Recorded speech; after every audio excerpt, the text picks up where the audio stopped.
All right. How's everybody doing today? Good? Good, good. You can hear me? All right, good. All right. So today we're just going to go over Dotloop. It's going to be the basic overview, how to use it, how to create a loop.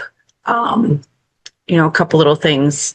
Nothing over the top, nothing not going to like blow your world up or anything. Okay. In a couple weeks, we are going to do another little session for Dotloop, and it's going to be basically how to organize your loops, keep it a little bit, easier, more convenient for you, as well as your business coordinator and anybody else that might need to access that loop at some point. So that's coming. I'm trying to work on that agenda and all that here in the next couple days. So watch Slack for that and the training calendar. All right. So you've all been into Dotloop, correct? All right. Perfect. Perfect.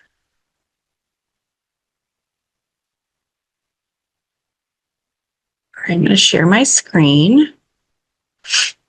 All right. Can you all see my screen? Good. All right. So all Dotloop is basically your electronic file cabinet. Okay. It's how we get our signatures, our paperwork signed, notifications over to our clients, to title, to lenders, whatever it might be. So it's a communication tool to get back and forth electronically. Okay.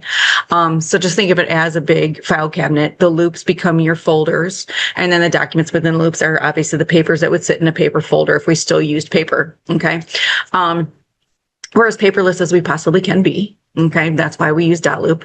It's also a place to house blank forms and blank documents that we might need for our listings and or our purchases or whatever it might be. Okay, so everything is housed in here. All right.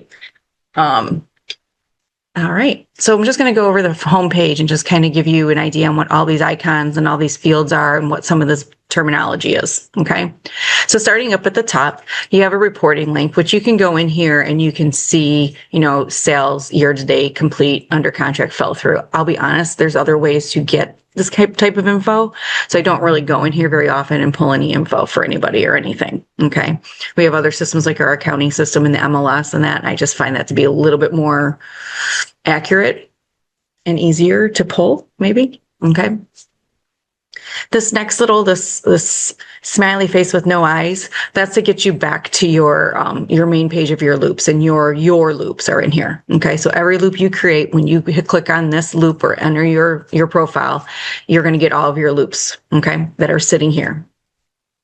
Tasks. We'll talk more about tasks as well, but you can assign tasks per loop to yourself, so you remember to do things and certain dates. You can assign a due date and that sort of thing. And then when they come due, you can come into here and you can see it. You'll get an email. It'll tell you, hey, 1 task, 2 tasks, however many tasks are due today. And you can go in and complete that task, and then you can mark it complete.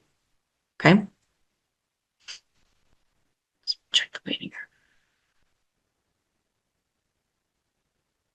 All right. You can assign the task in the specific loop. I will show you where it is. Some of our templates also automatically generate a task list for you, as well as for your business coordinator. So I'll show you that too when we actually get into creating the loops. Okay. This little icon is the people icon.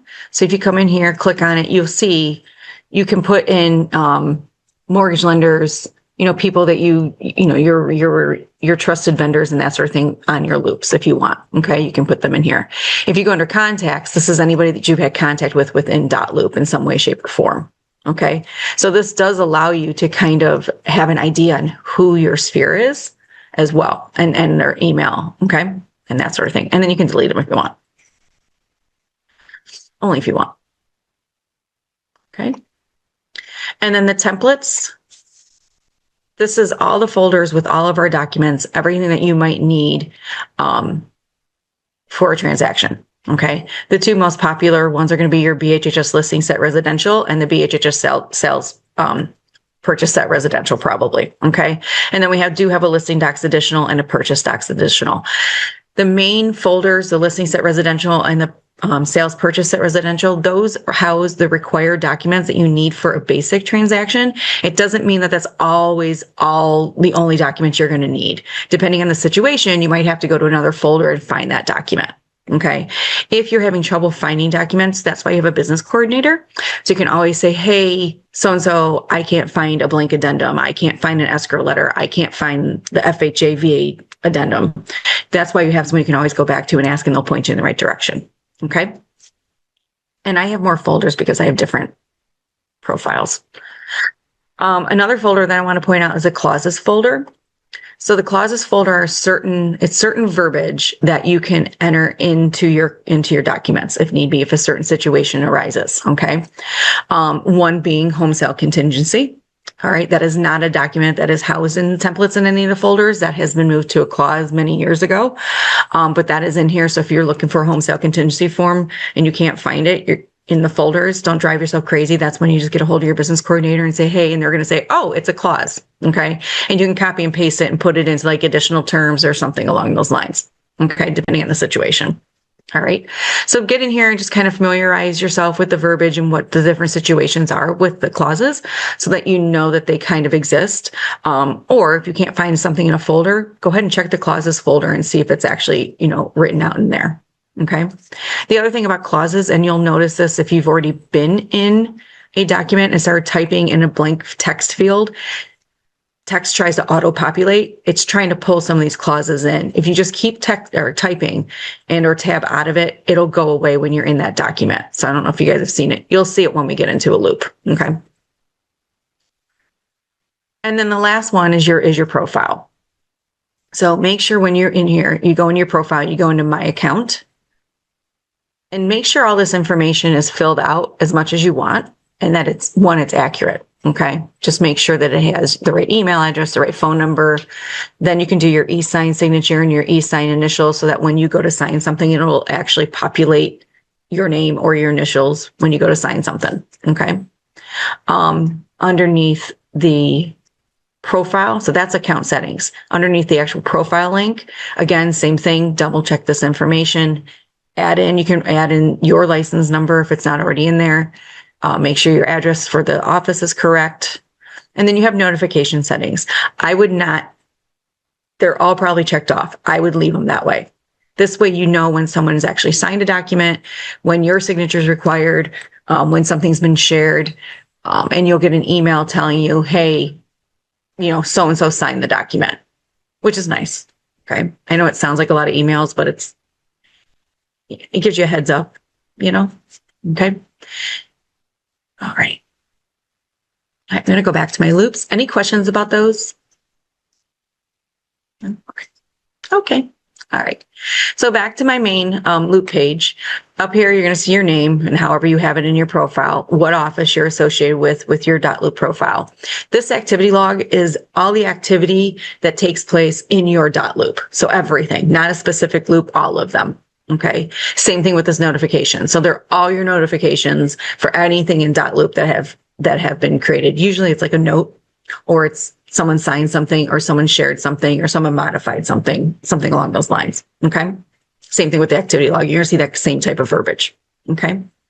The search bar, this is where you can search by address, by MLS number, by the person's name, by a client's name. So you just go ahead and you type in the address that you're searching for, it'll pop up. Okay. And you can just click on it and you can do what you need to do in that loop at that point. This whole search all loops, this has to do with filters. So if you have filters on, you're only going to bring back those things that fit in those filters. Okay. If it doesn't pop up because maybe your filters aren't quite right, you're going to get the option to search all loops and that will automatically turn off those filters and bring everything back for that particular address. Okay.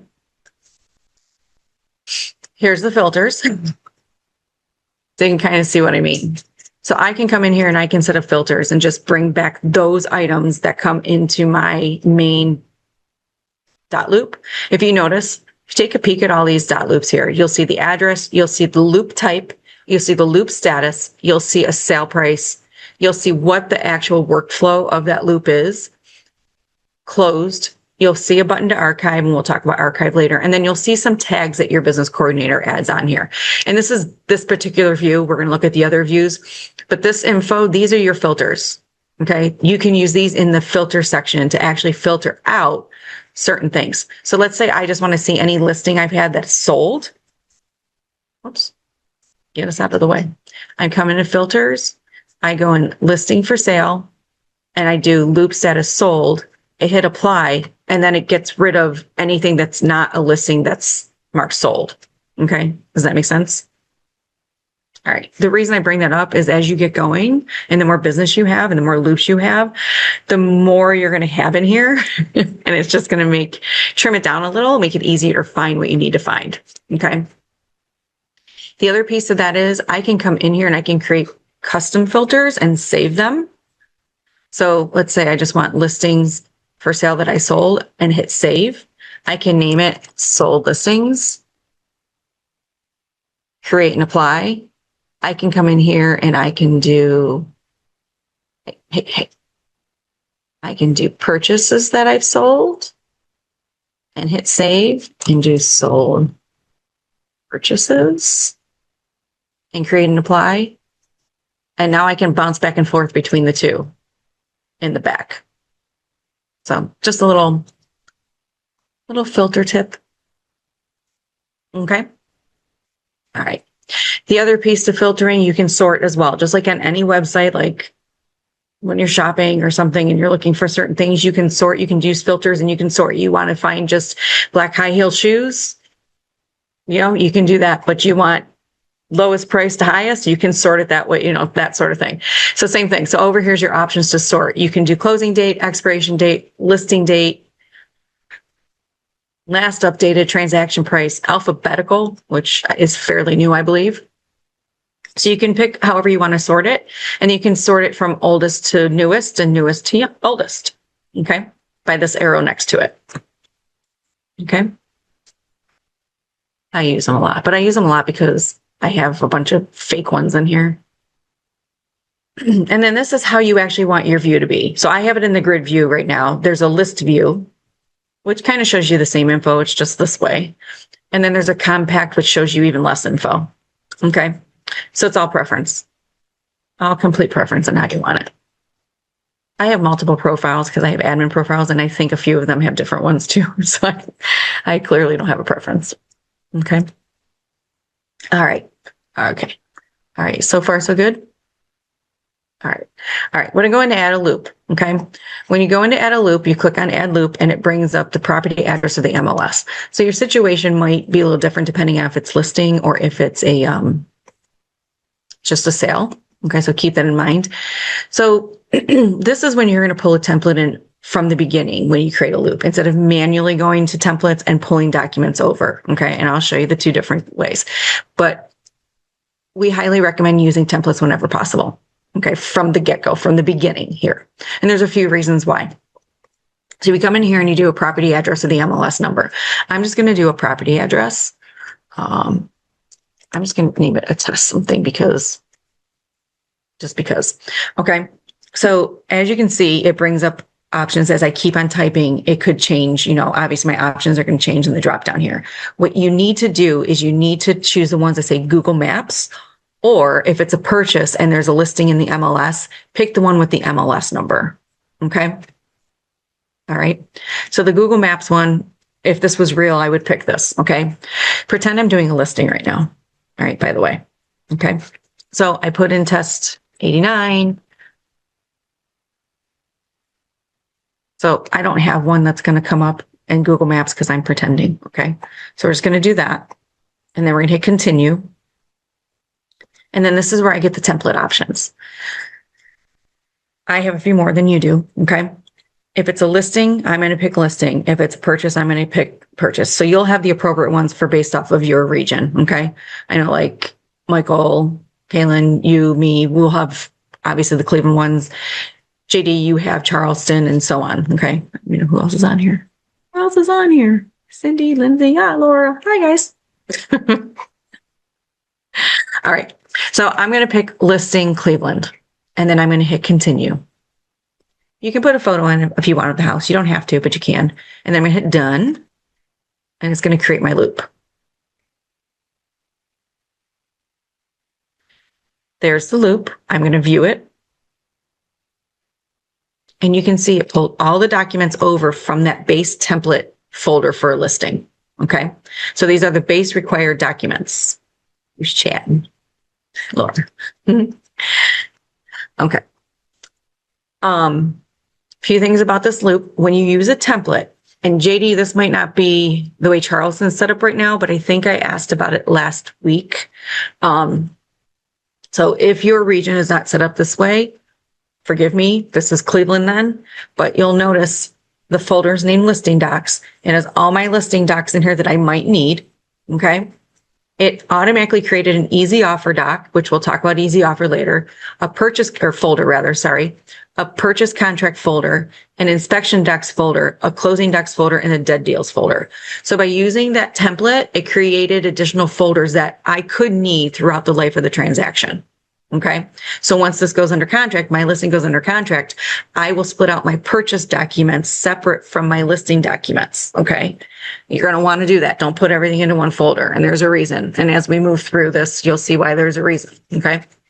If I just want to put my inspection docs separate, because really the only people that pertain to are myself and my buyer and possibly my seller. Business coordinator doesn't really need to know anything about the inspection docs. Okay. Closing docs, transaction worksheets, altas, escrow letters. If you use escrow letters, that's a northern thing. And then if something falls through, you can just move everything out of that purchase contract folder down to the dead deals. Okay. And again, easy offer, we'll talk a little bit more. So if your region does this, they could also be a little bit different, but that's what happens when you use a template. Okay. It pulls things over automatically and sets you up to have a little bit more of an organized loop. Okay. And then down below, it automatically pulls in tasks when you use template. Okay. So I mentioned tasks at the beginning. These are the task lists. This is the listing requirements agent task list. So it's just here to kind of help you get things you need, get things you signed, keep you, on the right timeline and track for that actual transaction or listing or whatever it might be. Some of these things might not apply, like the anti-fraud disclosure signed by a client that's in our documents now. You can just come over here and you can delete it. Okay. Let's say, oh shoot, I've got to get my tax and legal. I'm going to assign the task to me. So I come over here where it says unassigned. It says no one. I click on this. I find my name. And then I give myself a due date. We'll say tomorrow. Okay. As I complete things, all right, I got my photos in the MLS. I put my showing instructions in, which is now showing time, not CSS, just so that's what that is. Input sheets, I can check them off and then they're gone. They're there, but they don't go away, but they're done. They're completed. So you can mark those off. So this is here to help you. Okay. And then once you submit that loop for review to your business coordinator, they have their own listing requirements BC task list. So they'll work through this and they'll mark things off as they confirm that you've done everything you need to do. Okay. All right. Up here at the top, these are all the same icons. These haven't changed. This would take me back when it says back to loops. This would take me back to my main page of my loops. This activity log is the activity for this loop only. So if I click on here, it's going to say, oh, look, I created a loop. I applied a template listing to it. I deleted that task. I assigned a task to myself. I completed 3 of them. You can't make a move in Dotloop without it being recorded. Okay. You can't.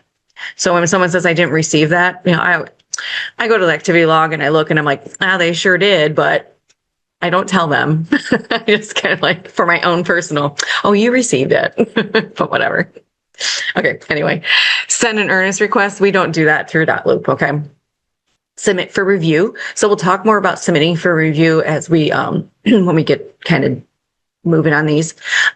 Submitting for review is submitting to your business coordinator. And that's basically taking a folder with a bunch of papers that have initials and signatures on it over to them personally and just handing it to them and saying, hey, can you review everything and let me know if I'm missing something, if I need something, do I have all my initials and whatnot? Instead of doing it in paper form, we do it electronically. Okay. It goes to them and it becomes a needs review status that Loop does. That folder does. That's their workflow for that actual folder. They will take a peek at everything. They'll mark everything approved. They'll mark everything returned to agent. They'll let you know if you need something via note and whatnot. Okay. So you can kind of start that terminology. You can kind of see that it lets you know where they are with certain things within their part of the process as well. Okay. This go to 2.0 view, there's a beta version that is eventually going to launch for Dotloop. So that's it. If you want to check it out, you're more than welcome to do so. I'm not going there, okay? Because that's just too much. But you'll see here you have the address. You have the listing, what type of loop it is. So it's a listing for sale. Other options are purchase, listing for lease, lease, real estate, other, and other. Purchase and listing for sale can be your most popular. Okay. Your loop status. So you have pre-listing, private listing, active listing, under contract, withdrawn, sold and terminated, and then archived. Selecting loop status, I'm just going to pick pre-listing at this point. Sorry.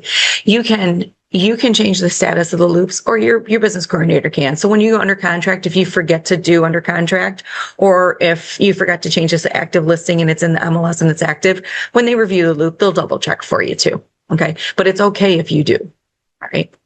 And then the view details screen, we're going to come back to that. That's basically just a screen where you house anybody that has to do with this transaction, has a part to play in this transaction, whether it's your seller, your buyer, mortgage lender at some point, title, co-brokes, yourself, all are put in there. Your business coordinators are on that view detail screen, as well as information about the transaction, dates, price, earnest money, address, a bunch of stuff. And view details is a nice little screen because it does help you autofill some of your documents. Okay, so we'll look at that in a second. Over here, these are your notifications. So this is the notifications for this loop only. So if someone signs something, it would just come, there'd be like a number, like a little red number there, okay, by that flag. I'll be honest, I never check notifications because I always check like notes and activity log. Notes, your business coordinator sends something back to you that you need to get another signature on page 5 of the contract. They're going to type a note to you. You can find it in here. Okay. Or you send something to title and you typed a note. You'll find what you've typed a note to as well in here. Okay. All right. Down here where we get into the documents. Okay. A few things. You see not submitted. That means we haven't submitted that loop for review. This field right here is the workflow of the loop. So when you do submit it for review, it'll change to needs reviewed. When it's been approved, it'll say something like purchase docs approved, listing docs approved, approved for commission, depending on the situation, depending on where we are in the life of the transaction. Okay. So you'll see those things. Those kind of help you understand what, are we close to closing? It kind of gives you a little, if you just hop in here real quick and see, is everything good? Do I need to send anything, back to my business coordinator? Do I need any more signatures? And you can just double check there. Okay. When it's done and closed, it's closed. We change it to closed. Okay. This is the folder name. So listing docs. Okay. I don't think I'd change it, but you really can if you needed to. Adding a document. So let's say you did need an addendum from elsewhere within templates. You can add the document in here. Let's say you got the residential property disclosure form and it's downloaded to your computer and you need to put it in here for the listing. You can add it by browsing through your downloads and put it into the loop. Okay. All you do is click on this. Templates will take you to templates. Browse will take you to your downloads and your, get a PDF off of your computer. Okay. Over here, these 3 dots, you can open everything by clicking on that if you want. You could share all these documents at once if you want. I've never used those. Rename. So if I wanted to rename that listing docs folder, I could. I can duplicate it and I can archive it. Okay. One little thing about archive, use it very few and far between. Here's why. When you archive something, sometimes if we need to, as like admins or leadership or operations or accounting or something, if we need to find something, sometimes when it's archived, it's not gone. Sometimes it's a little hard to find things. So use the archive very few and far between, especially for an entire loop. Okay. That's why I mentioned filters. Use filters to kind of find and get the things you don't need to see, the sold loops mainly, out of your way and just see what you have currently like going on. Okay. Use archive for documents here to clean up your loops. Okay. And what do I mean by that? If you look in here, you're going to see documents that are optional and required. Okay. Optional doesn't necessarily mean they're optional. They're just not needed right now at this moment. Okay. Transaction worksheets are needed all along. Okay. And we'll talk about those, more as we go through. Exclusive listing agreement. Yes, this is optional. Yes, we need it if we have a listing. It's going to be in there, but, okay. and then required, and so on. The other piece of this is you have some that are bold and you have some that are grayed out. Okay. We refer to the grayed out ones as placeholders. It doesn't mean that we don't need them. We need them. It's just we don't need them right this second. So make sure when you do have a listing and you're getting that auditor's report or your tax and legal from title or something from the auditor, title report, I just said it.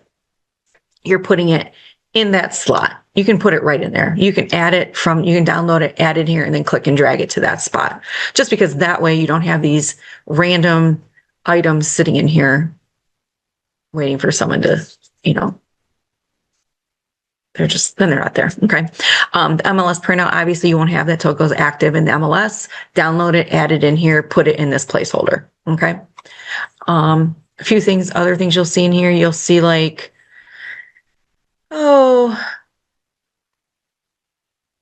paint. Let's say we don't need it. If you come on over here and just hit archive, it takes it away and gets it out of the way. Okay. And then get rid of the lead in your home as well. Or, you know what? I already sent them a seller net sheet via email. I'm just going to get this out of my way as well. Okay. This completely and totally makes things easier for you in the end. And it also makes things easier for your business coordinator. Keep in mind, your business coordinators have 50, 60, 70 agents that they support on a daily basis, maybe even more in some situations. That the easier and the cleaner that our loops are for them, the more efficient they're going to be and the quicker they're going to be and get to your loop sooner and get to your listing sooner and get to your escrow letter sooner and your purchases and stuff like that. Okay, so keep that in mind. All right. I mentioned required versus optional. Required means, yes, it's required, but you can't submit the loop for review if it's required unless you fill out the info in that document or put the correct completed document in that field, in that spot. Okay. So the transaction worksheet and the anti-discrimination disclosure are the only two required on this listing right here. So you have to have those in some way, shape, or form in there in order to submit the loop for review. And I'll show you. Okay. The other piece of this is the 3 dots on each of the individual documents, kind of the same thing as with the folder. You can open, rename, make a copy. History shows you the history of that document. So we have nothing goes away. Everything stays. So as you update certain documents with certain information, each version prior to that most current version is housed under that history link. So if you ever needed to refer back to how something was, say initials and signatures accidentally got deleted on something, and it does happen just because, we're human and we click and we get click happy on things. You can always pull that original version that was signed and initialed through that history here. Okay. So nothing ever goes away in Dotloop. Okay. Keep that in mind. You can print your documents. You can download them. Signature verification. I've never used that. Okay. You can archive. I've showed you that. And then fax. We don't have fax machines anymore anyway. I don't think anybody faxes, do they? I don't know. Doctor's offices, maybe. But okay. So that's just kind of like the anatomy of the loop. All right. Is that good? Any questions? And again, remember, we're going to repeat some stuff and you're going to see stuff, at a different step as well as we go through this. Okay. All right. The beautiful view details screen. Okay. Click on this. You're going to I'll just scroll through real quick. You'll see there's just like a transaction, like what it is. Okay. Kind of repeats the address and that sort of thing. There's a people section. There's a property address section, financials, contract dates, offer dates, contract info, referral, listing info, geographic description, property, and so on. Okay. This is a listing. So keep this in mind. This view detail screen kind of becomes a living screen for you that you can fill out as we move through the transaction. So right now, all we have, basically, we have a listing agent, we have dates, we have sale price, we have a seller. Okay. We don't have a title rep. We don't have a lender. We don't have a buyer. We don't have a co-broke at this point. Okay. When we do have them, we're going to come in here and add them though. Okay. So as you can see right now, because I'm the listing agent on this listing, it pulls me in automatically and it pulls in 3 admins. So your admin, your business coordinator has an admin account with Dotloop for your profile. Okay. So they get automatically added in here. This CLE one is like Cleveland area. So I can see all the loops in the northern region. And then this one is the brokerage. So anybody in the brokerage that has admin access in this profile. So meaning leadership, operations, accounting, and that's about it. That should be it. Okay. All right. So as you notice, my name, my email, and then this says none. If I click on this little drop down, there's a bunch of roles that I can assign to people within this loop. Okay. Well, I'm the listing agent, so I want to be named the listing agent. When you assign people a role, it assigns them their fields in the documents. Okay. Some fields, I'll explain why when we get in the document, why it's some fields and not all. On where we assume they need to initial and sign. Let's put it that way. Okay. So I'm going to give myself listing agent. And then I want to see what other info they have about me in my little profile here. So I'm going to click on edit and I'm going to get a edit Dana. Okay. And I can go, okay, my role, listing agent, perfect. Fax, phone, company name, street number, my address, Ohio. Okay. I'm good. So I'm going to hit save. Okay. I want to add my seller in here. So I'm going to hit add person.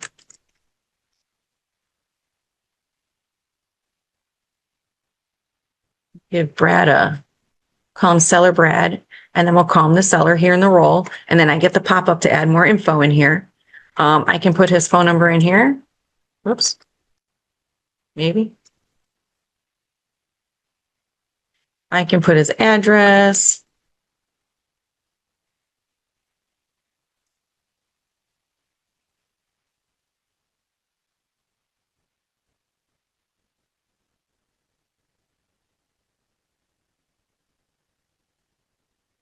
And then add him.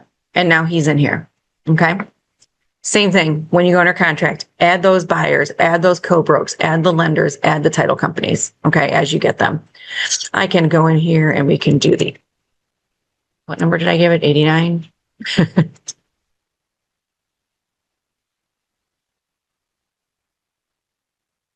Okay, we'll pick that. I just fill stuff out, to be honest with you. Oops, name, look at me. Look at that. I know none of this is accurate, but you'll see it. The whole point is just so you can see what it does after I do this. Should be about, don't have an MLS number yet. Parcel number, we'll just throw that in. Listing info, expiration date, we'll go with Monday. We'll go.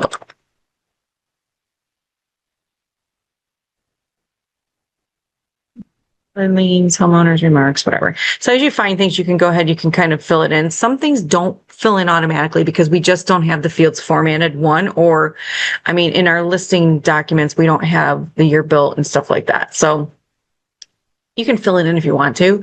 Just understand sometimes things aren't going to autofill. Autofill is not going to save you hours and hours of time, but it does. At the same time, it does. But just make sure you hit save when you fill anything out in this view details screen. There's a save at the bottom and there's a save at the top. Okay, right here. We're going to go back to the loop. And then I'm just going to bring up, just for the point of this, the transaction worksheet, exclusive listing agreement in the anti-discrimination. Okay. You'll notice here you have some options. You can archive, make a copy, open, print, and download. Okay. And share. Okay. You share after you get everything's filled out. Okay. So I come in here, I'm going to hit open. So it's going to bring up those three. And I'm going to immediately get an autofill pop-up box. You get the autofill box the first time you go into the document that has not been autofilled yet. Okay. If I were to X out of this and go back in, I'm not going to get the pop-up box, but that's okay. There's an option at the top for autofill. Okay. So you can see it has the roles. There's seller Brad. There's me. There's the info that I input and so on. Okay. I click on autofill and then it starts to autofill my documents. Okay. And again, like I said, it's not going to save you hours and hours of time, but it's such a and it's also an easy field for you to hop in real quick and get an email.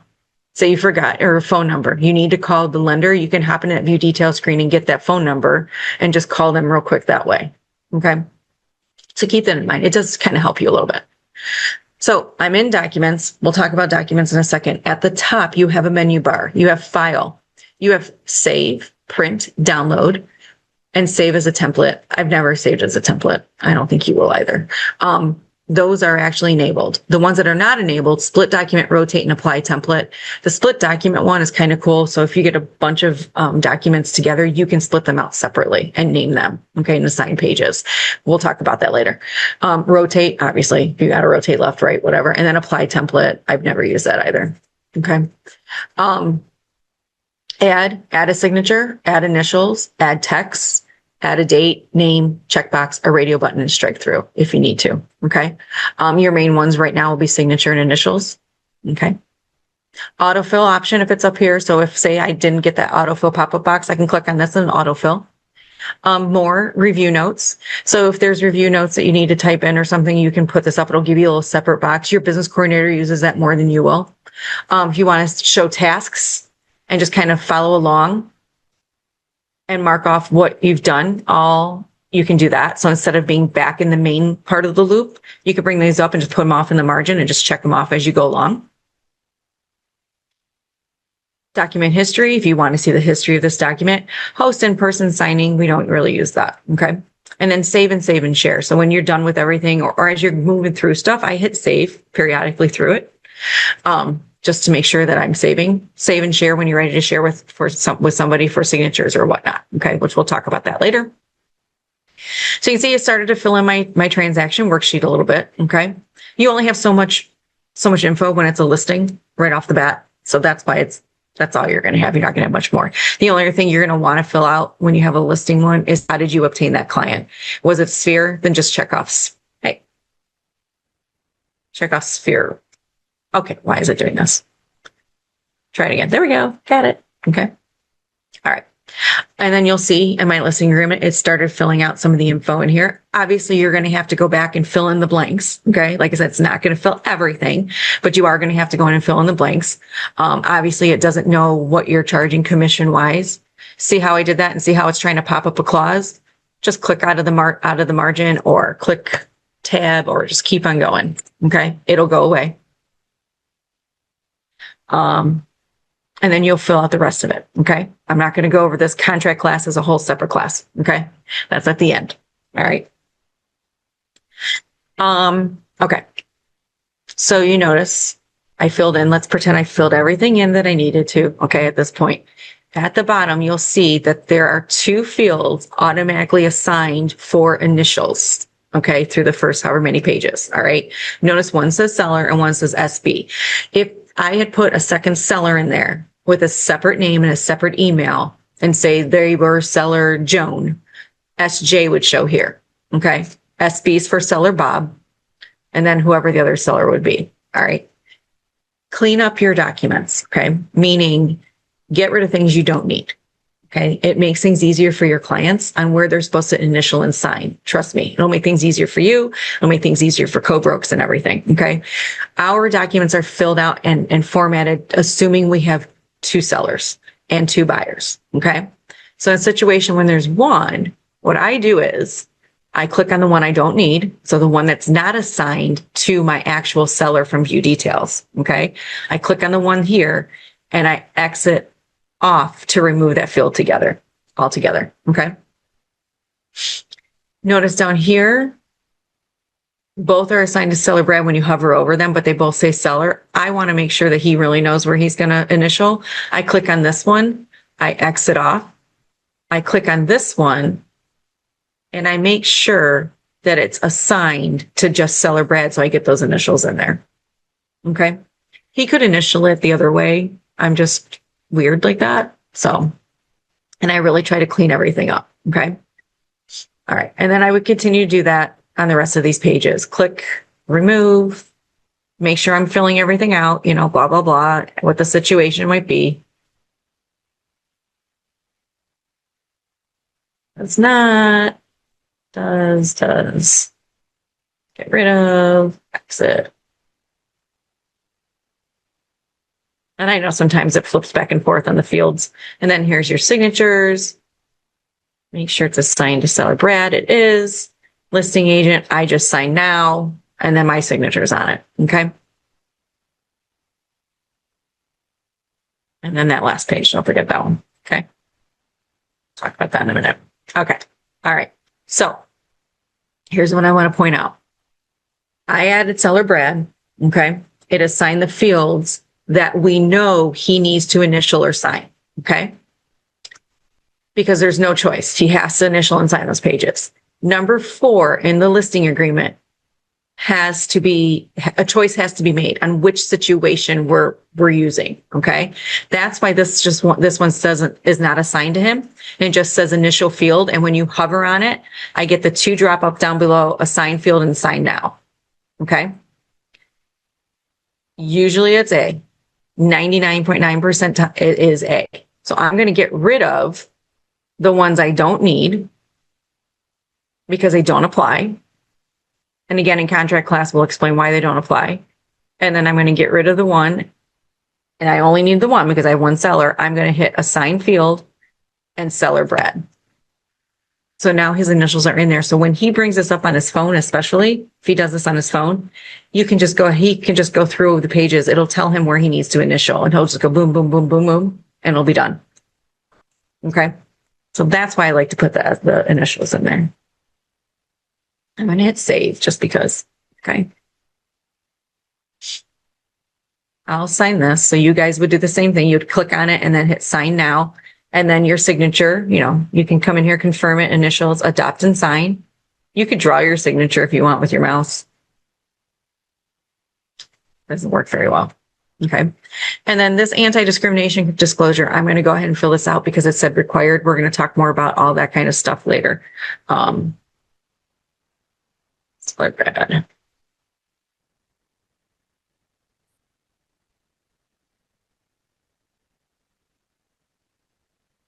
Okay. All right. Everything's good to go. I just need them to sign an initial. I'm going to click on, I just hit save. You could hit save and share. You can hit share. You hit share, and then you get the share pop-up box. Okay. All right. With a few things in here. You notice it automatically has seller Brad in there because it knows that I need to get this over to seller Brad to get everything initial and signed. It tells me how many fields I've assigned to him, 10, which is correct. And then there's a drop down over here. Right now it defaults to key and sign. Okay. There's a few options in here. There's view only. View only is if we don't want someone to be able to make changes, modify the document, sign it, fill things out, whatever. So that's kind of like your title reps. Okay. So if we were sending something over and sharing something with title to get, a new order in, we would give them every document they need and then click on view only and then share it with them. And then they can't make changes to the documents. Okay. Can sign is if you have documents that just need initials and signatures. Okay. I'm going to skip this one real quick. Can edit in private. You're sending an offer over to a co-broke. You're always going to choose can edit in private so that they can edit it on their end. Okay. Without making changes and messing up your loops. Okay. Can fill and sign is when we have initials, signatures, and fields that need to be completed. Okay. Residential property disclosure form. Okay. They have to check things off and they have to fill in sometimes with some explanations. So if there was a residential property disclosure form in here with what I'm trying to share, they would have to do a can fill and sign. Okay. Those are your differences between those. All right. And again, if you guys need help, you just ask somebody. Okay. So can sign. Whoops. It's not there.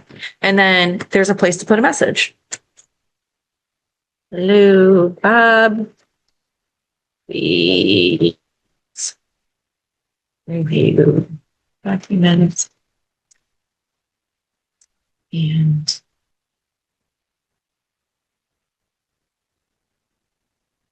I forgot what's going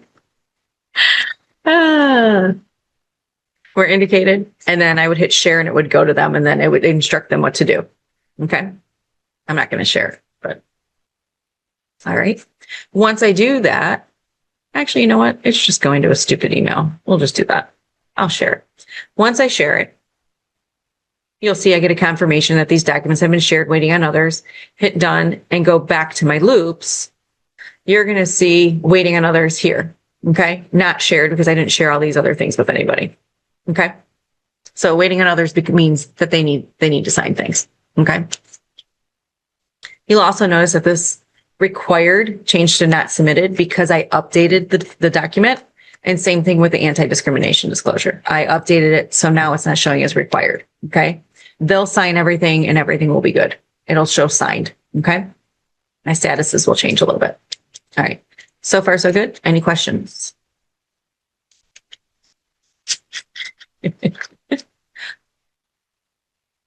Any of you take those courses, the webinars for Dotloop yet? No. Monica. Okay. Don't forget those are out there too. Okay.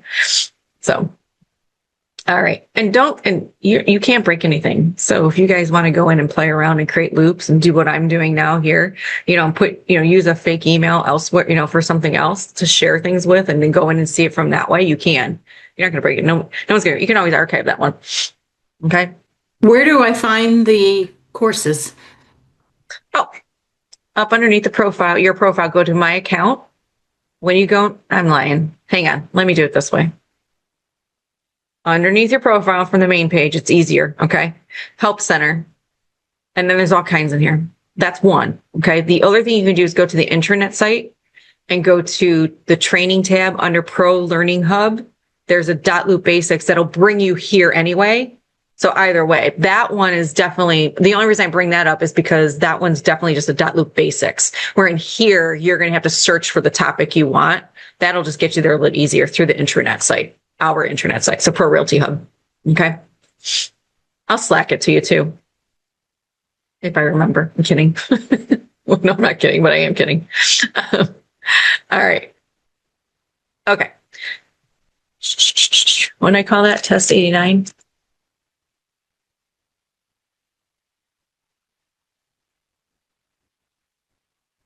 There we go. All right, cool. All right. So let's say I got everything back. I got everything signed. Okay. And if it's a listing, depending on whether you have input status or not, you input it in MLS, you put your photos in, you make it active, whatever the situation might be. Okay. That MLS piece is all on you and your business coordinator. Because some of our agents input, some don't, whatever that is. That's something you work out with them. But regardless of whether you input it in MLS or not, it still has to be submitted for review to your business coordinator. They have to review the documents. Okay, one, and that's always a good thing because that's another set of eyes for us because, like I said, we're human. We miss things.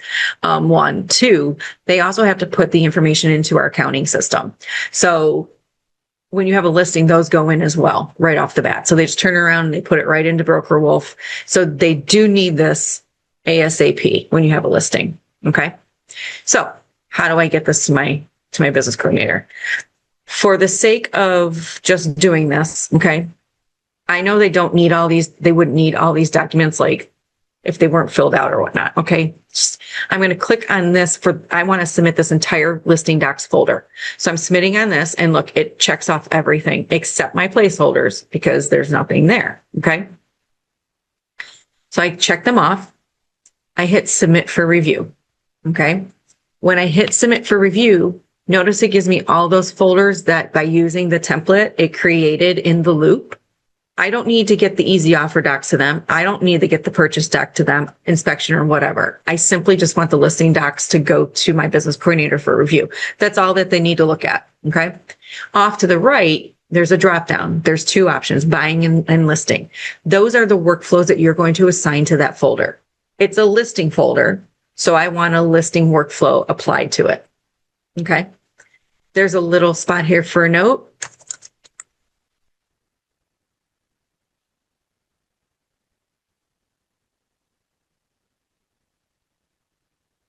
Whatever. Tell them what you need them to do. Okay. All right. Be as detailed as you can. If you want it put into the MLS as incomplete or whatever your verbiage might be, it's incomplete for me. And then, say, please input listing in MLS as incomplete. Let me know when it's in. I'll double check everything, look at or add photos, and then let you know when to make it active. I mean, tell them exactly what you want them to do. Okay. They're good. They're really, really good at what they do. But they can't read your mind, but at the same time, as you guys develop those relationships with them and they get used to you wanting them to go in like incomplete in the MLS, they might just be like, okay, always incomplete. Is this always what you're going to want? Is it just going to be this certain situation? So, I mean, you kind of develop that, like you just start to know each other very well. And then you would hit submit. Okay. And it would go to them and it would be needs reviewed, queue, and that sort of thing. And they would go ahead and review everything. And like I said before, return what they need to return to you, tell you why it's being returned, approve it, whatever it might be. Okay. All right. Any questions about that to begin with?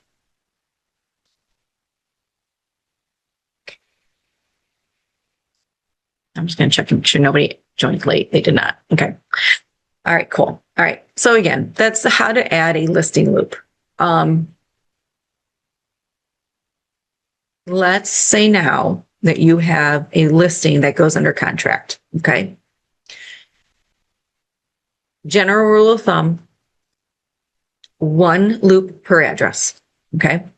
So remember how I showed you it created a purchase contract folder? It does that because we want 1 loop per address. Okay. So whether you bring the buyer or a co-broker brings the buyer, you have a contract folder right here, a purchase folder that you can add all those documents to and electronically get them shared with your seller, signed by your seller, initialed by your seller, and whatnot. Okay. And you have a folder where you can communicate back and forth with that co-broker. So if it's counteroffer, you update the documents here, share it back with them. If everything's good to go, you get the initials, you get the signatures, you share it with them with the completed contract, and now you're under contract and you're good to go. Okay. So that's why you want 1 loop per address. Okay. That can even apply 5 years down the road. You sell a house to somebody. Now they want you to list it, and 5 years later, you can go back and use that same loop and just update, put a new listing folder in there, and then update view details appropriately, and use that loop. Okay. Not a lot of us don't, but I don't think a lot of us do, but you can. Okay. All right. Okay. So we are going to, what do I want to do? I'm going to do a whole new loop as just a purchase. Okay. You've seen a listing. You understand you use the same loop for your purchase if your listing goes under contract. Okay. So let's say you just have a purchase. Okay. We're going to add a loop. Ooh, let me do this.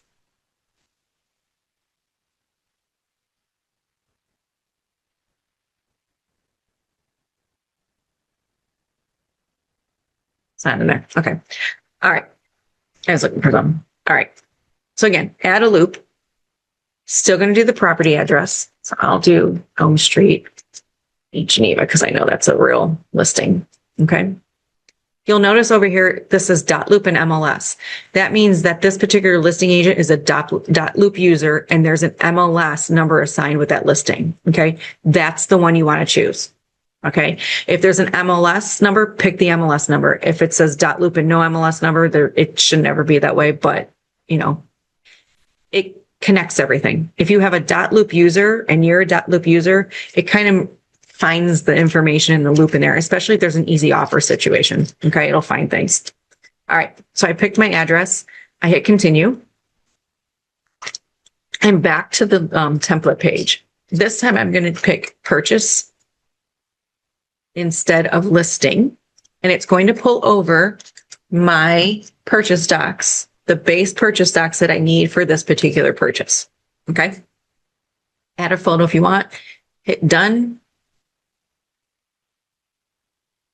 Created my loop. We're going to view it, and you'll see folders named purchase docs, and it has purchase docs in here. Okay. Loop is named purchase. We're going to go pre-offer. We're going to go into view details. I'm going to edit myself here as the buyer's agent. Make sure my info is correct.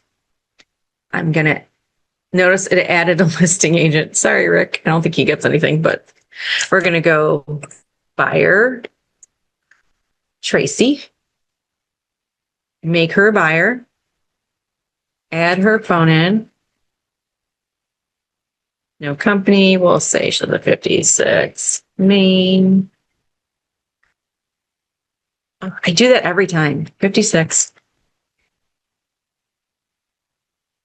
Every time.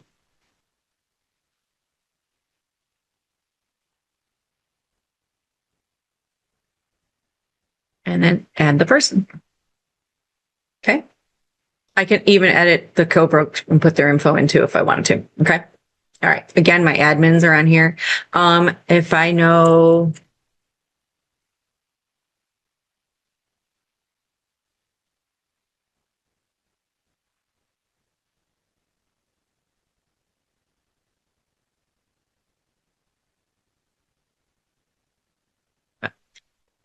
loan officer, I can do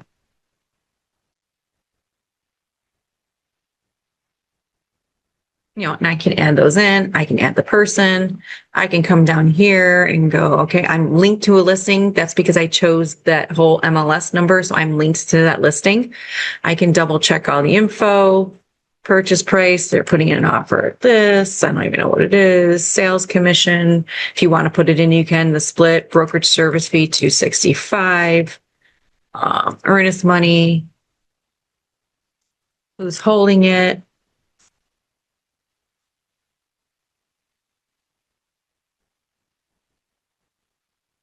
I can even put in what I know about everything. Apparently we're going in over the asking price. No, here it is. Contract date. Closing date. So you can put the stuff in here. Offer date here, offer expiration date. And then again, autofill will work. Okay. Hit save. We're going to go back to the loop.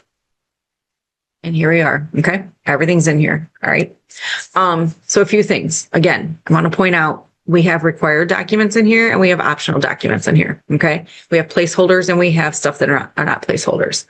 Again, required means you have to put something in there in that particular location in the loop or fill out those documents in order for you to submit it for review. Okay. All right. I'm going to do the transaction worksheet and the purchase agreement. Okay. Just for the sake of this, I'm going to hit open. I'm going to get autofill and we're going to autofill. And notice how it says it autofilled some more stuff. Again, you're going to have to come back through this transaction worksheet, fill everything in. Okay. We're going to pretend that I did. Okay. You'll notice it starts to fill in information. Okay. You have to come back and finish the rest of it. Okay. Whatever it might be. Notice I put in my offer. They put in my earnest money. I'm going to do that. We're going to go conventional. You would fill in the rest of these as well, depending on your situation. Now you'll notice this is assigned for the seller, which is fine. And then we also have the buyer Tracy, and then the buyer. And again, I chose one buyer. So again, our documents are set up with autofill to assume that we are going to have two of everything. Clean everything up. Okay. Make sure you fill everything out. You have the same situation within here with the property disclosure as you did with the listing agreement with which option we're going to choose. So you check everything off, what the situation is for your inspections. There's that. Next page. Oh my gosh. It's a wonder I can function. The buyer has or has not. So they have received a copy of the lead-based disclosure. X that out. Has. So this one's split up. 227 through 236. You have to pick one of those options. It's about the residential property disclosure form. So if they did get it, you're going to choose this one. You're going to throw in the date of when the property disclosure form was actually filled out. And then you're going to clean these up and get rid of these because they don't apply. And just keep going through. Okay. I'm going to hit save and I'm going to move forward. Okay. Okay. So again, assume I got this all cleaned up. I'm now ready for my buyer to go ahead and sign and initial this offer. Okay. And review it. So that's when I would go share and I would send it to buyer Tracy, who can sign. There's nothing for her to fill out. She's all just initials and signatures. I did not give her an email before, but look, it gives me an option to do so. Okay. And then I would just put in here, please review offer, initial and sign were indicated, whatever. Okay. And then I would hit share and it would go to her. Okay. And she would do what she needed to do. All right. Okay. So now we're going to jump ahead. Okay. We're going to say, yes, I got everything signed with the offer. Okay. Seller agrees. Now we're under contract. Okay. I need to get this to my business coordinator and submit this loop for review. Okay. So I'm just going to click on everything just for the sake of this. Okay. Again, you would get rid of what you would archive, what you don't need. Okay. Or you would add something in as to what you needed. I'm going to click on this to check them all off. I'm going to come up to submit for review. I get the documents, the folders that it actually created. I want the purchase doc folder. The only thing I want to go over to my business coordinator. I want to make sure it has the buying workflow because that does differ from the listing. And then I'm going to say under contract, submit. Won't let me submit because I have a required document. Like I mentioned before, if it's required, you have to fill it or put something in there in order for you to be able to submit that loop for review. Okay, with that document, even the loop at all. Sorry. So it tells me my property disclosure form needs to be completed before I can submit. Okay, so I'm going to go back to my loop. And sure enough, it says it's required. Okay, so that being said, I need to get the property disclosure form. So the property disclosure form, if it's your listing, you're going to add it to the supplements in the MLS. Okay. So that when someone comes to put an offer in, they're going to pull it from the MLS, from the supplements, and then they're going to include it with their offer. Okay. So now I'm going to do that. I'm going to come into add documents. I'm going to go into browse because I have one downloaded to my computer. Okay. What I called it is a whole mystery.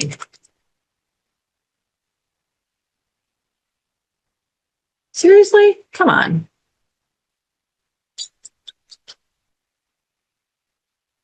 I know I have one. We'll just put this one in. Okay. So there's that. Okay. It's in the loop, but it's not where it needs to be to take care of that required status. I'm going to take this. I'm going to click and drag. Notice when I click and drag, sometimes I don't get the verbiage replace with 107 SWAN RPD. This is just moving things around. Still didn't do it. This is replacing. Once I replace it, it goes to not submitted. So it's no longer required. So now you could submit this loop for review, assuming you have everything initialed and signed in the property disclosure form too. Okay. Keep that in mind. Okay. So you can take your documents and put them in whatever order you might want. Okay. I like my transaction worksheet first. When I submit, offer over, sometimes I like the agency disclosure first. Sometimes I like the offer first. Whatever order you want to put these in, you can put them in however you want. Okay. And again, remember, you can always get rid of if lead-based paint was not needed.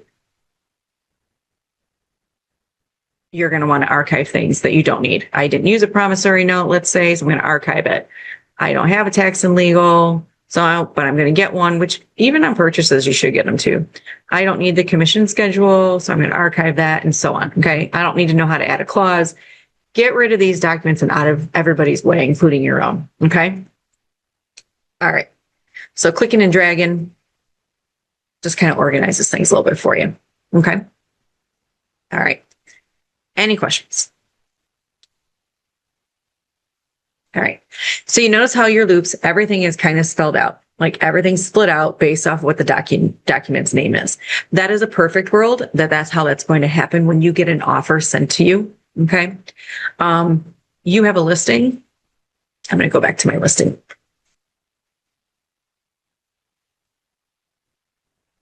You have a listing and you get an offer on it from a co-broke. Okay. They may send everything over in one big multiple document. Okay. So agency disclosure, the offer, lead-based paint, property disclosure form, all that stuff could be just included in that multiple documents. Okay. Get used to splitting things out. Okay. So I'm going to go into my purchase docs folder. I'm actually going to move this Now that I'm under contract, you can move a whole folder too at once, by the way, which is what I'm doing now.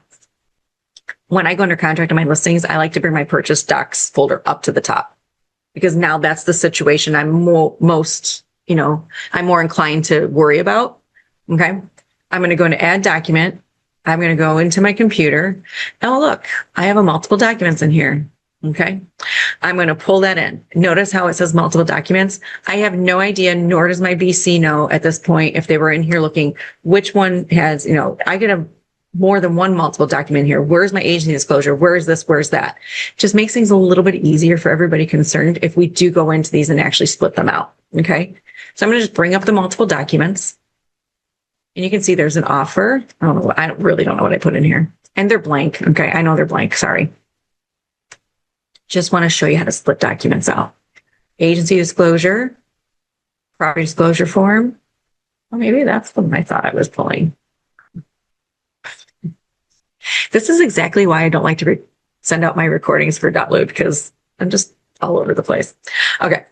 Anyway. Danielle was asking yesterday if it was recorded. I'm like, oh, Danielle, you don't want to see my Dotloop. Okay. Anyway, so I'm going to come up to file and I'm going to hit split document. Okay. And you get this nice little pop-up box. Okay. And you can say page 1 through down the right-hand side. It gives me my numbers 6, 7, 8. So 1 through 8. So the file name is, we're going to say, oh my goodness, if I could type. Offer. We're going to go pages 1 to 8.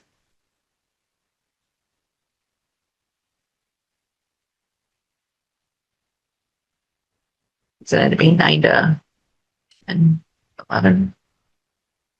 9 to... Oh, sorry.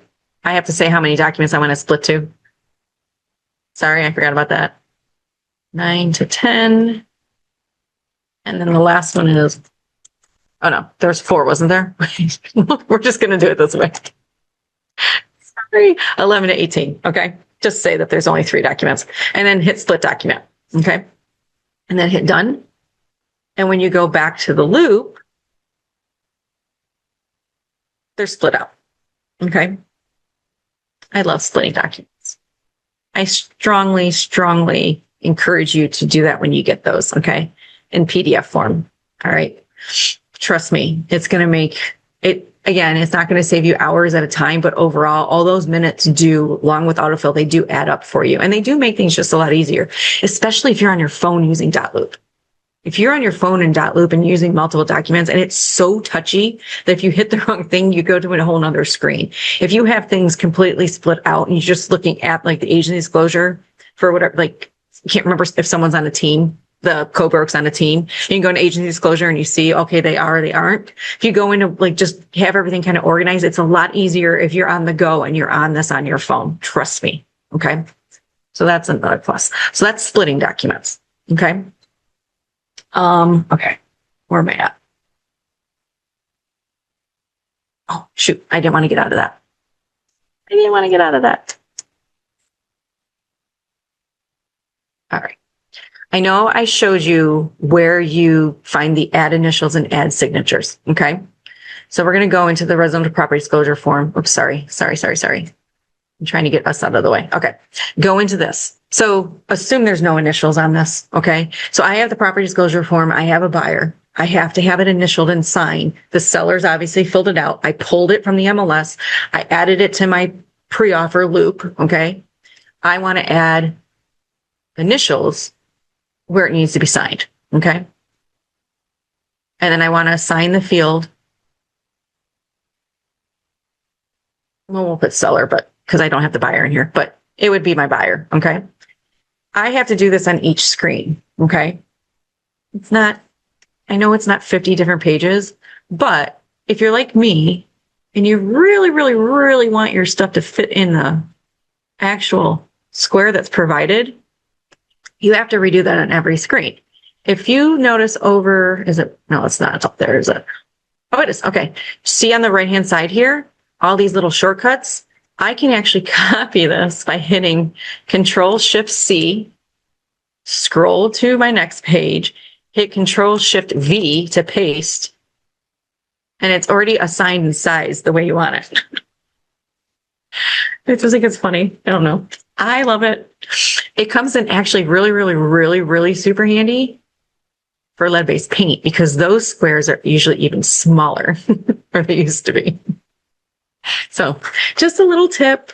If you want your stuff to look uniform, you know, might be a little OCD, but some of us enjoy that and some of us appreciate that. So just a little tip on that you can do that. And notice over in the other in the right hand in that where it says Control Shift C in that, there are some other shortcuts which I've never really used, but like saves in there. So if you're just kind of working through it and you don't want to click on save up there, you're on your keyboard, Control Shift S will just save it throughout the time that you're going through this. Because remember, you're going to have all of your documents probably open at one shot, and you're going to go through and fill everything in, okay, in one shot. So saving it along the lines is not a bad idea. Internet issues, power issues, you don't want to lose everything you did.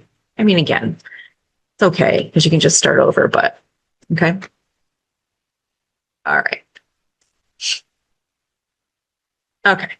All right. Any questions so far about anything? Chat, hang on. Cindy? 14 years of OCD.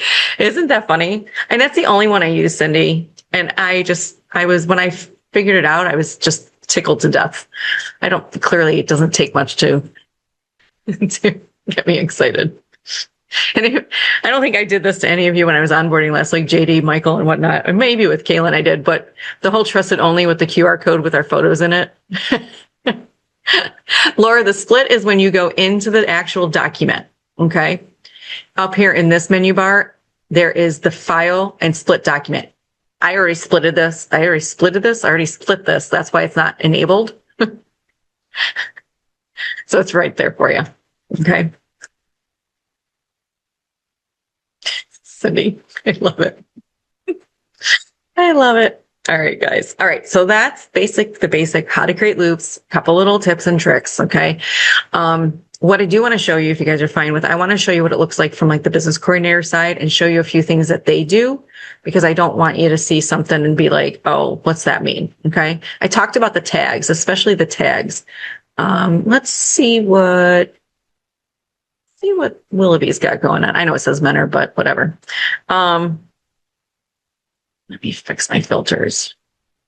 Oh, should I have any? Oh, she must be working hard. Oh, here's one. This one says needs reviewed. So we're going to go into this one. So when you submit the loop for review, you're going to assign that workflow, that buying or listing workflow, to that folder. Okay. You'll see here, it says needs reviewed. So that means Megan, the business coordinator for this Dotloop profile, has to go through, review these documents, approve it, return it, whatever it might be. And then she'll change the workflow to purchase docs approved, ready for escrow letter, whatever the situation might be at that time. Your BC might have different workflow verbiage than here. Okay. But I still think like the definition will be very easily understood. I think most of it is approved and returned to agent in some way, shape, or form. Okay. Just so you know, but that's in there. I have an agent who literally relies on that workflow. Well, why does it say ready for escrow letter? We just sent it the other day. I'm like, because we probably forgot to change the workflow. I'm like, it's okay. And it cracks me up every time. I'm like, oh, Kim.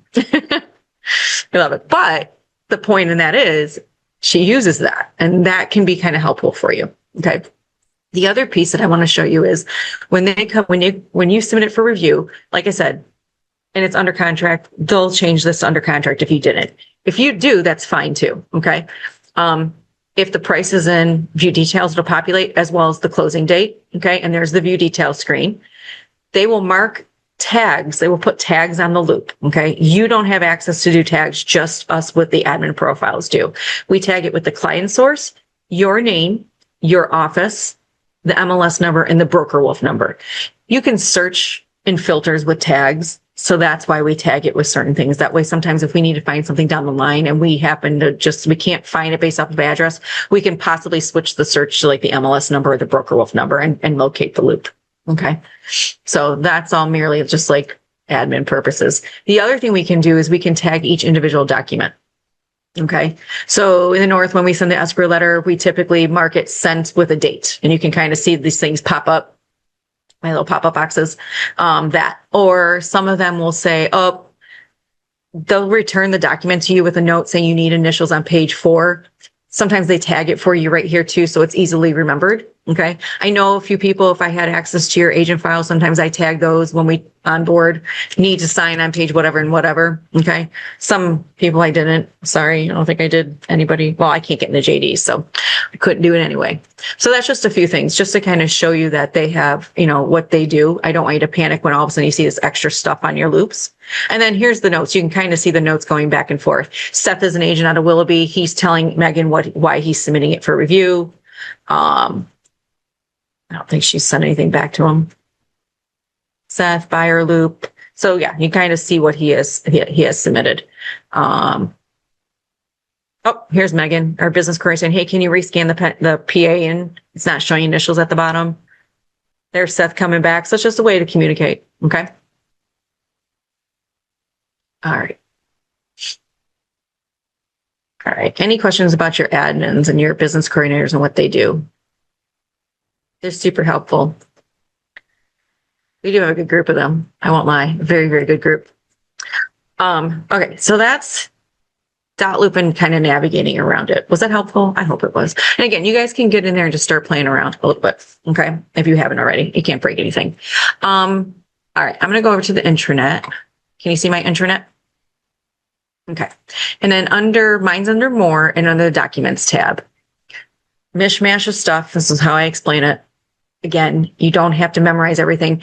For those of you that are very new, and then if anybody who's not very new and you didn't get the new, the link to the new onboarding website, if you want it, Slack me later and I'll send you that.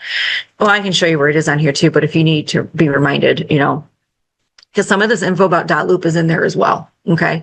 But right here underneath documents, under info sheets, we do have some tips and tricks and just some reminders about Dotloop. Okay. Fill in the view details screen. Okay. And use autofill. So we talked about that a couple times. It kind of explains, type in the address of the property to create the loop, select the correct address, say yes to autofill, and then it'll fill in blanks in your documents. Okay. And auto populate. Okay. Many fields. Again, not going to save you hours, but it is helpful. Okay. Use loop templates when possible. So again, when you hit add loop and then you get the drop down to add templates, choose those because remember all your required docs will load. And in some of the cases, we get those additional folders set up for us as well as the task lists. Okay. Don't share with anyone who's an admin on the account. So when I went into the people to the add person, it's the admins. That's the Danas of the world. That's your VCs of the world. That's leadership, accounting, operations, anybody employed by the brokerage in a sense. Okay. It's not going to blow the world up. Okay. But what happens is if you share with like your business coordinator, it creates extra loops. And then it just, sometimes things get confusing and then you've got a bunch of stuff you got to go back and archive. I think I've told some of you, we won't kick you out. At least not the first time you do it. But if you can remember not to share with anybody, just save it and send them a note and just let them know that you need them to look at something or whatever, or submit the loop for review every time you're trying to get something back to whoever or to your business coordinator. You're not really going to send something every once in a while you'll do a note to like accounting or something, but you're always usually probably going to go through your business coordinator anyway. So, use a task list and the placeholders. So remember, they're reminders, okay? And they're places to put things in. And then really when there is a placeholder for like those tax and legals or the MLS printout, use those placeholders with the real document, okay? Fill those in with what needs to really be in there, okay? Name the loop the complete street address, and this explains it probably a little bit more better for me, better than I did. When you choose things, then you're going to be able to use the autofill field. When you choose that Google Maps address, it's going to autofill information in there. It's going to pull information from a listing or from Google Maps that can be used in that autofill. So that's why we say use that Google Maps option or tie it back to the MLS number. Okay. General rule of thumb is 1 loop per address. Okay. Like I said, if you need to put the client's name in there, put it after the address. If you don't have if it's a buyer and you don't have an address yet, but you want to start a loop for them, you can use their name. You can change it later. Okay. It's not a big deal. Um, always search first, just double check and make sure you didn't already create a loop. I mean, it's, I know that sounds goofy, but trust me, trust me, it'll happen. And just go back to that original loop and just use that one. Okay. I know Dotloop seems like it's just, we're never going to run out of space, but I think with everything, eventually we could. Okay. Fill out the transaction worksheet as the deal happens. We are going to talk about transaction worksheets next. But it is a living document. That is just a compilation of everything from the transaction into one document. It's makes your business coordinator's life easier. Trust me. One, it makes your life a little bit easier too, because you can kind of just bump in there and say, hey, okay, wait a minute. This is so-and-so. This is the lender on this. If you just needed a quick hit on some info, if you put it at the top of that loop, it's always going to be there. Okay. Using Easy Offer. So Easy Offer is a way to share public documents with co-brokes a little bit easier via Dotloop. Okay. There is a sheet in here. The third sheet is how to set it up. What it does is it just puts them in the property disclosure form, lead-based paint, into like a separate folder in your listing loop. There's a link you have to put into your listing for that co-broke to actually use. They either don't do it right or they don't even bother. So that's your choice if you guys are going to want to end up using it. Instructions are here. I do know under the Help Center, there's a quick little webinar in there on how to use it as well. That's very well thought out. So if you do want to use it, you should not have any problem following those instructions, but you all know if you do need something, you just holler. Okay. When to submit a loop for review? All the time. Just submit the loop for review. Your business coordinator is never going to tell you that you're over submitting. Okay. This is a guide. This is not the be all end all. As especially the newer agents, as you get to build that relationship with your business coordinator, you're going to figure it out. Okay. Between the two of you on when you need to submit the loop for review. Submit it sooner rather than later. You get all your signatures, all your initials, you're under contract, the listing's ready to go. Submit that loop for review. Don't wait. Just submit it. Okay. Just make sure your paperwork's all filled out. Okay. You have a release. The transaction falls through. You need a mutual release signed. Submit the loop for review. Get your signatures from your side. Get the other side signatures. We will get the broker signature for you. Just submit the loop for review without the broker signature. Your business coordinator will get that taken care of. Okay. If there's a broker's signature line. Okay. On those releases. And again, when you have a release that comes up, someone's going to walk you through it. Okay. What else? Change. There's anything changes on the transaction. So, or you made a mistake and you're correcting it. Okay. Let's say you put the commission on the transaction worksheet. It should be 5,200. You put 2,500. Updated on the transaction worksheet, submit the loop for review, tell your business coordinator, hey, I made a mistake on the transaction worksheet for the commission. I first said 2,500. It's actually 5,200. Can you make the correction? Because we're going to want to correct that, on our end. Okay. Here's where it's just telling you and asking you, to go ahead and just tell them exactly why you're submitting the loop for review. Okay. Because if you submit the whole loop, if you submit the whole folder and there's like 10 documents and it's one little teeny tiny change on that transaction worksheet, and they just spent half an hour trying to find it and they still can't find it and they've got to come back to you and ask, it's just a little bit easier just to tell them up front. Okay. And then here's that Easy Offer thing. So there's just a link in the loop at the top, or hit select Easy Offer, and then it walks you through it all. Okay. And then it gives you the link and that's what you put in your listing. Okay. These are, like I said, are also found in that new onboarding website, which is actually found in a couple places. One being, who asked, Monica, you asked about, so underneath training, under the Pro Learning Hub, here's that Dotloop Basics, only because it'll take you right to that one. You can go through the Help Center and Dotloop, but I just figured this might be a little bit more direct for you. And then here's that onboarding guide here. It's also under the new BHHS Pro Agents link. This one doesn't have the password. The other page does. I'll show you. I just happen to have the password because I come in. So those documents are in there. Plus, like Cindy, I know you said you're trying to relaunch your business and everything. If you want to take a peek at this, you never know what's in here. Like some more stuff about systems and tools and who's who. Transaction basics, I think it's under. Transaction task list, listing prep. Where is it at? Dotloop best practices. So everything we just kind of looked at, the tips and tricks, is listed underneath here and when to submit a loop for review. Okay. It's a nice looking little website. Perfect. All right. Okay. Still doing good? Is everybody awake?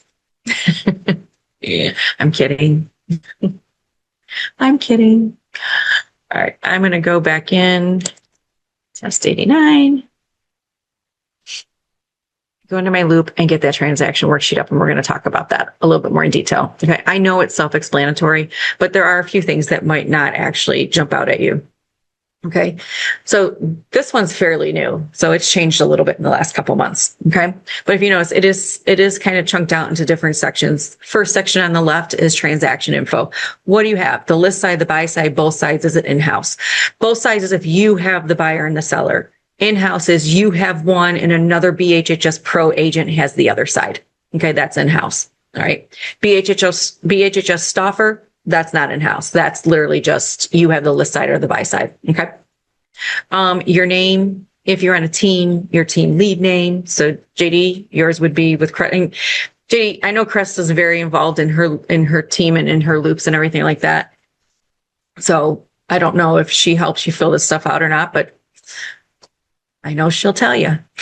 So, what office you're in, what your MLS number is for that office. Okay. The list date, the pending date. The pending date is the last date of the signature. So when did it go under contract? The last signature date. Okay. Estimated close date, which is an estimate at this point. If it changes, you just update this and resubmit it for review, so that your business coordinator has to extend the date out on their end. Okay. The expiration date of the listing, the street address, price, list price, and what the actual sale price ends up being. Property type, is it residential, commercial? Is it property management? Is it something else? If it's an outbound referral. So we need a loop for every transaction, including referrals. Just keep that in the back of your mind, especially for the referral thing. All right. And then you just kind of pick what it is, what the situation is. Okay. Parties and contacts, title company, lender, seller, 1 and 2, buyer 1 and 2, who the co-op agent is, and who's the co-broke. Obviously, remember, like you said, when you go under contract, you might not know who your title contact person is yet. Okay. With the listing, you're not going to have that. You fill it out as you go. You know, you can always, if you don't have it right away and you submit that loop for review, you can tell your business coordinator, title rep not assigned yet. We'll update info and resubmit when I have it. Okay. That's fine. On the right-hand side, financing. What kind of financing? Is it cash, conventional, FHA, whatever, other? Okay. Referral fee due. So depending on what the situation is, you might have a referral fee. Is it a relocation? Okay, which I'm going to guess most of you are not involved in relo yet. Is it a broker to broker? Was it a lender lead? Was it OpCityRealtor.com? That I know all of the brand new agents are going to get on and see if we can get some leads going. And then tenured agents, if you're not on Realtor.com, OpCity, and you need reminded how to do it, just holler. Okay, if you want to do it. Which side is the referral? What did we get? You know, was it a listing, or was it a buy? The referral company, name, referring agent. Put the name and address in there if you can. Doesn't look like it fits too well, but okay. Referring agent, if there is somebody, there's a specific agent at 123 Realty that we're sending that to, that we need to put attention to. The referral amount, percentage, or dollar amount. You don't have to fill both in. Just do one or the other. You can do both if you want. But earnest money, yes, no, date due. How are we getting the earnest money? Who's holding it and how are we getting it? It's a check, it's a wire, it's deposit link, which I hope you're all using deposit link. Or is it some other weird method? I can't think of anything, but every once in a while there is a situation. If it's a check, what the check number is, who's actually holding it? BHHS, Title Pro, title this, title that. Okay. Seller, attorney. What is the actual earnest money amount? The deposit date. So once your business coordinator deposits it, or once it clears in deposit link, you can come in and fill in that. Okay. All right. So the commission section. So this is kind of one of the driving reasons why this was changed. So now that the buyer and the seller can both pay part of the commission or all the commission, we have to kind of come in here and say, who's paying what? Okay. The seller's paying this percentage or dollar amount. Okay. Or again, you can do both and what the total is. And same thing, seller or buyer. So there's the two different ones. Okay. And Additional commission on the list side, additional commission on the buy side. Up here in the north, it's 265. Or is it being waived? Okay. There are certain reasons when it's automatically waived. A VA loan. Okay. Some of the reload, some of those don't allow it and that sort of thing. Okay. Home warranty, yes or no. Ordered online, yes or no. Fill out those ones like the ordered online here, because that way you know if you'd ordered the warranty online. If you check that off and you have a question later on, you can come in here and say, oh, wait, I did order it. Okay. Date ordered, contract number, and who the warranty company is, and then who paid for it, who's paying it, buyer, seller, agent, and the amount. Okay. Client source. So we do need to know where you obtain your business from, because that allows us to know, should we be paying more attention and putting more dollars, funds into something else. So like you notice there isn't newspaper ads in here anymore because we weren't getting that a lot of business years ago. I remember when it was on there, and I've only been here 8 years. So sphere of influence, your sphere. So 9 times out of 10, it's probably going to be sphere of influence. A past client. So once you've had somebody and you've sold them a house or listed their house, they're a past client if they come back to you. Social media, online inquiry. So anything someone comes through you on social media or just somewhere online, just mark that off. Opcity, Zillow, third-party platforms. So the leads programs. Okay. Broker to broker referral. So a broker refers somebody to you, hit that. Relocation. So anything relo related. Okay. Affinity, military, and corporate. So affinity program, military program. If and when that comes into play for you guys, you'll either get with your business coordinator or your local leadership when it comes to that. Okay. But if that's the case, you would check that off. Professional referral, a lender. Okay. Accountant, title person, which normally don't refer, but lenders definitely do. Real estate agent referral, somebody outside of BHHS Pro referred somebody. Intra-company referral. Okay. So I know someone moving to Charleston, so I send them to JD. For sale by owner or expired listing. Okay. You converted one of those. Yard sign, open house, and then walk in, or a duty phone call, floor duty, if you're doing it. And then other, very few and far between. Is it going to say other? A lot of times other, it gets filled in and it actually falls into something else, but that's okay. Your business coordinator will put the appropriate one into Broker Wolf. Okay. And agent personal transaction, yes or no. So if you're buying or selling, okay, make sure you mark that off. Okay. And remember, this is something you're going to want to fill out as you move along the transaction and make updates and changes to if things do change. Okay. All right. What you got for me? Nothing. I know.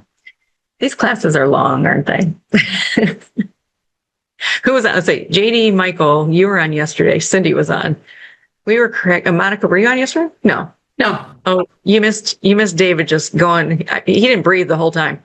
He didn't take one breath. I work in the relocation department and I use the Dotloop. Oh, that's right. Yeah. And so that's why I wanted to do this. You should have hopped on there.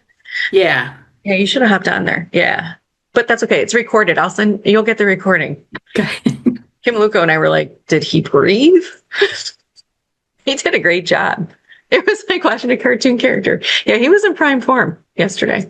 Yeah, he was up here, I think, in the northern region. So, but all right, anything at all, anything from onboarding. Yeah, Monica, take a look at that onboarding website too, because that'll kind of give you, a little bit more info. And then if you need anything else, you can just reach out. Oh goodness. You are welcome, Lindsay Trim. Thanks for joining. It's nice to see your name. So, all right, this is recorded. I'll probably just send it to you guys. I don't want to send it out to anybody that wasn't on here. So embarrassed, and my hair looks horrible. I forgot I should have washed it. Whatever. Oh, that's funny. All right. You guys know if you need more, just holler. Okay. We can do, I know I haven't done a one-on-one Dotloop with JD or Michael, right? Kaylin, did we do one? Okay. If you guys want one, you can holler and we can do it. And obviously Laura and Cindy, if you want them to, it's fine. But I know you guys have been using it for a while. So, just holler about that. And then watch, like I said, watch the training channel in Slack and, for that. I have no idea what I'm going to call it. I have no idea yet. I'm getting all this info from the business coordinators, ideas on what to cover on these tips and tricks, and the list is a mile long already. So I've got to figure out a way to kind of trim it down. I don't know if I need to do 2 of them. I don't know. I have no idea. But I'm going to get that going. I'm hoping that's going to be April 27th for like a Dotloop, like tips, tricks, organizing, cleaning things up. I don't think it would hurt any of you to hear it again. And it's going to be even more than what I tried to cover today. The other catch is Monday is at 11. Start is at 11 on Monday because Alex has something going on and he can't start till 11. It's marketing resource, Real Scout. And I'm going to have him focus on Bold Trail and the website piece of it to get your profiles going. And then if there's time left, so if some of you, you're fine, Laura, do what you can do. Okay. If, he has time left and you have hopped into Bold Trail a little bit, or you just have like a little question about what Bold Trail is. I know we talked about it in onboarding, but you can always ask him too. Okay. But marketing resource is awesome and it's easy. It's very simple. It ties to the MLS. So it pulls your stuff over, that sort of thing. So, and then JD, did you get into the resource center? Did that get fixed? All right, cool. Anybody have any issues with any systems or tools? You can always Slack me and we'll get you going, or just Slack operations, whatever you want. It's up to you, whatever you're more comfortable with. All right. If you need anything, just holler. Okay. Thanks, guys. Thanks, Hannah. You're welcome. Good to see your faces. You too.